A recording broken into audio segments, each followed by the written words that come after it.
ವೈಭವಿ. ನಾನೇ ವೈಭವಿ. ನಿನ್ನೆವರೆಗೂ ಕಾಲಗುಪ್ತನ ಸಹಚರಿಯಾಗಿದ್ದೆ. ಆದ್ರೆ ಇವತ್ತು ಅವನ ಖಜಾನೆಯನ್ನೇ ಲೂಟಿ ಮಾಡಿಕೊಂಡು ಬಂದ ಪ್ರಳಯ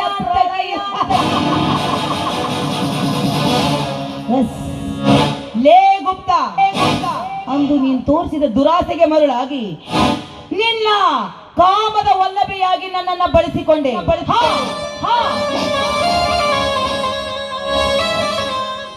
ಕಾಮದ ವಲ್ಲಭೆಯಾಗಿ ನನ್ನನ್ನು ಬಳಸಿಕೊಂಡು ಕಂಡ ಶ್ರೀಮಂತರಿಗೆ ನನ್ನ ಪಲ್ಲಕ್ಕದ ರಾಣಿಯನ್ನಾಗಿ ಮಾಡಿ ಅವರ ಆಸ್ತಿಯನ್ನೇ ಕಬಳಿಸಿಕೊಂಡು ನೀನು ಶ್ರೀಮಂತನಾಗಿ ಮೆರಿತಾ ಇದ್ದೀಯಲ್ಲ. ನೀನು ಶ್ರೀಮಂತನಾಗಿ ಮೆರೆದು ನನ್ನನ್ನು ಕಾಮದ ವಸ್ತುವನ್ನಾಗಿ ಬಳಸಿಕೊಂಡು ನನ್ನನ್ನೇ ಬೇಕಾಬಿಟ್ಟಿ ಮಾಡಿದೆಯಲ್ಲ.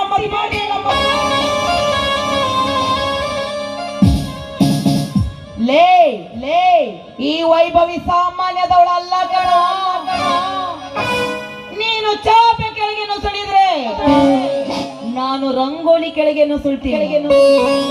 ನಿನಗೆ ಗೊತ್ತಿರಲಾರ್ದ ಹಾಗೆ ಅದೆಷ್ಟು ಆಸ್ತಿನ ಕಬಳಿಸಿಕೊಂಡು ಬಂದಿದ್ದೇನೋ ಏನೋ. ಈಗ ನೀನು ನನ್ನನ್ನ ಹುಡುಕ್ತಿರ್ಬಹುದಲ್ವಾ?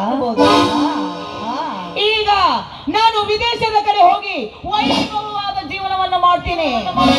ಮಗನೇ ನೀನೊಂದು ಕೂದಲು ಕಿತ್ಕೊಳಕ್ ಆಗೋದಿಲ್ಲ. ದಮ್ಮಿದ್ರೆ ನನ್ನ ಎದುರಿಗೆ ನೋಡ್ಕೊತೀನಿ.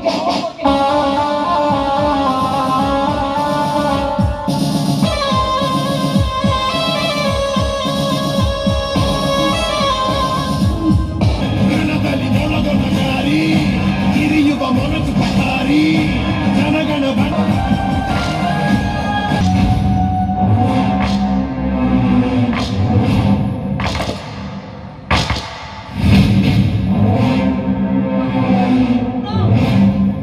ನೋಡು ಗುಪ್ತ,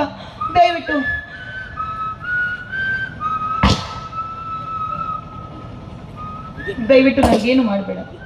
ನೋಡು, ನಿನ್ನಿಂದ ತಂದಿರೋ ಆಸ್ತಿ ನನಗೇನು ಬೇಡ, ಎಲ್ಲ ತಗೊಂಡ್ಬಿಡು. ಆದ್ರೆ ನನ್ನನ್ನು ಮಾತ್ರ ಬಿಟ್ಟು ಬಿಡು. ದಯವಿಟ್ಟು ನನ್ನನ್ನು ಮಾತ್ರ ಬಿಟ್ಟು ಬಿಡು.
ಬಿಡುವಿನ ವೇಳೆಗಾಗಿ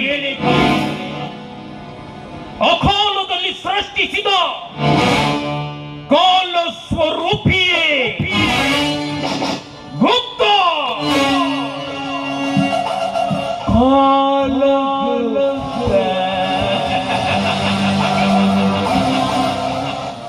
ಧ್ವನಿಗೆ ಧ್ವನಿಯಾಗಿ ನಿಂತ ಎಲ್ಲ ಪ್ರತಿಧ್ವನಿಗಳ ಸೊಪ್ಪೊರಗಿ ಸಕಲವು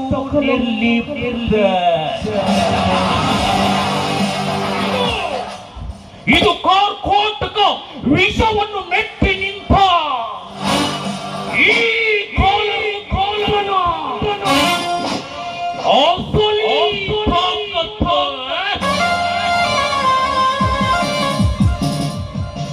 ಹಾದಿ ಬೀದಿಯಲ್ಲಿ ಮುತ್ತು ರತ್ನಗಳನ್ನು ಮಾರುತ್ತಿದ್ದ ಕಾಲ ಚಂದ್ರಗುಪ್ತನ ಕಾಲ, ಸ್ವರ್ಣ ಯುಗ. ಧನ ಕನಕಗಳನ್ನು ಕಸಿದುಕೊಂಡು ಕೋಟೆ ಕಟ್ಟಿದ ಕಾಲ ಈ ಕೊಪ್ಪಳನ ಕಾಲ.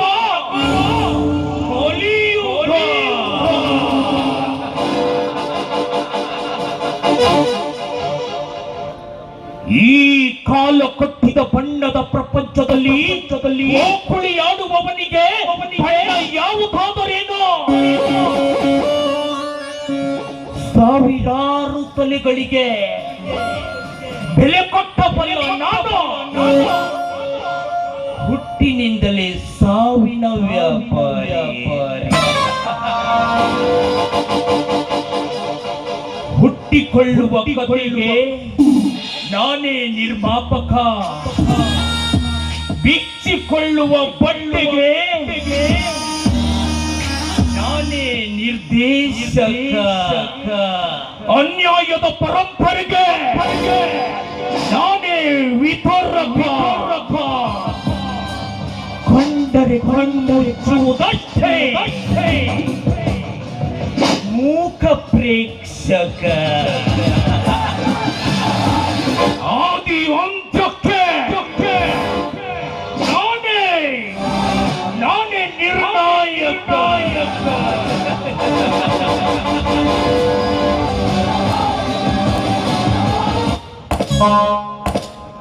ನನ್ನ ಜೀವನದ ಪುಟಗಳನ್ನು ತಿರುವಿ ಬಿಟ್ಟಾಗ ಸಾವಿನ ಮನೆಯಲ್ಲಿಯೂ ಸಂಪತ್ತನ್ನು ಹುಡುಕಬಲ್ಲ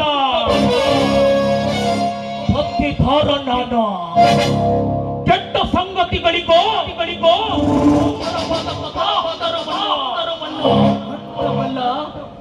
ಕಥೆಗಾರನ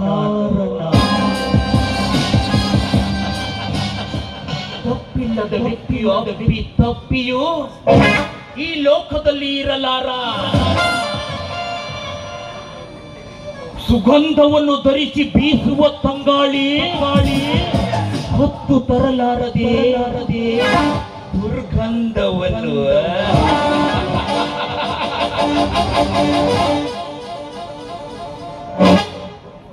ಪೂಜಿಸುವ ನದಿ ಸಮುದ್ರಗಳು ಹೊತ್ತುಕೊಂಡಿಲ್ಲವೇ ಹೊಲಸನ್ನ.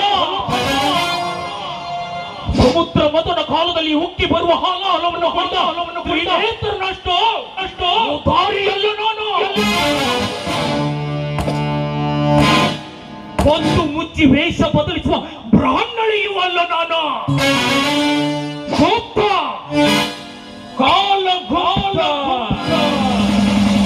ನಾನೊಂದು ಪಟ್ಟದನ್ನು ಸಾಧಿಸಲೇಬೇಕು.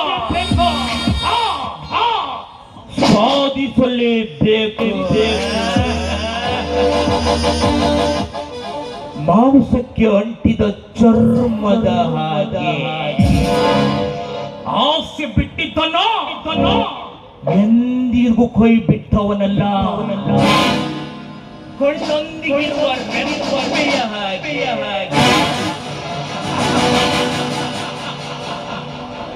ತಾಯಿಯ ಜೋಗುಳದ ಹಾಡಿಗೆ ತೊಟ್ಟಿಲಲ್ಲಿ ಮಲಗಿ ನಿದ್ದೆ ಹೋದ ಹೆಣ್ಣುಗಳೆಲ್ಲ ನನ್ನ ತಾಳಕ್ಕೆ ತಕ್ಕಂತೆ ಪರರ ತೋಳಿನಲ್ಲಿ ಕುಣಿದು ಮುದ್ದಿಯಾಗಿ ಹೋಗಿರುವಾಗ